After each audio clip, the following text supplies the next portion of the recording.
Hello, and thank you for joining me to learn about the research and practice of the EmpowerED team at Gippsland Centre Against Sexual Assault and the work that we do with our partners and in our community to prevent violence and sexual harm.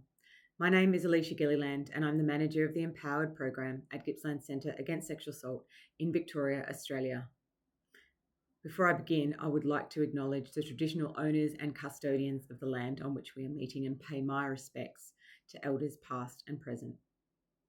Centres Against Sexual Assault are specialist sexual assault services, providing trauma-informed counselling, advocacy and education to anyone of any gender, sexuality, background or ability who has been impacted by sexual harm, both long past or more recent. The work that the EmpowerED team do at GCASA is unique as it positions people who have cognitive disability at the centre as educators and experts. Cognitive disability is a broad term which is inclusive of people who are neurodiverse and autistic, as well as people who have an intellectual disability or acquired brain injury. We can also work with people who identify with having a psychosocial disability. So in effect, we can work with anyone who has this lived experience. Importantly, around half of our clients at GCASA self-identify as having disability at the point of intake. Gippsland Centre Against Sexual Assault and myself personally have been involved in this work around social and sexual safety for and by people who have intellectual and cognitive disability for around 15 years, and the work has evolved significantly during that time. So what do we do in the EmpowerED team that's so special anyway? Fundamentally, we believe in nothing about us without us. What that means in practice is that we design, develop, and deliver our respect, rights, and relationship education by, with, and for people who have cognitive disability. We do this in a way that is informed by both the lived experience of our team, but also by the ongoing participatory evaluation conducted by our partners at Federation University Gippsland with our participants of the program.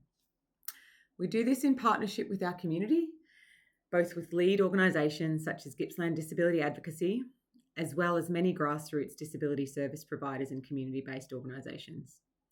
And what this looks like in practice is GCASA employing a team of 6 peer educators who have lived experience of disability, who we train and support to develop and deliver an education program to an audience of their peers, as well as to their support networks, so families, carers and disability support workers, and the broader community.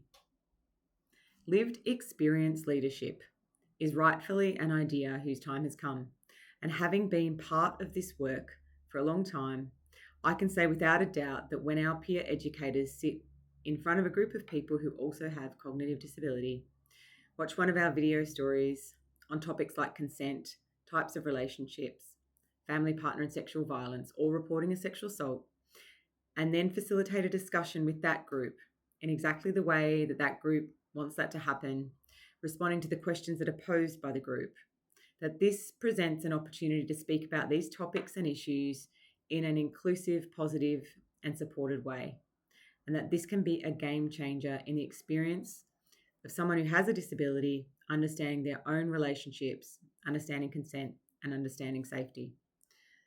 And of course, given the statistically high rates of violence and sexual harm experienced by people with cognitive disability, there are moments when someone in one of our programs has a realization that a situation that they have been in before or are currently in is not a safe and consensual one. And that is why in all of our group sessions, we have a counsellor advocate from Gippsland Centre Against Sexual Assault who will take kind and careful courage of that disclosure and facilitate a connection to our service as appropriate. So thank you for watching this video. I'd be happy to talk with you more if you have any questions or thoughts about this work. And I hope you enjoy this conference. Thank you so much.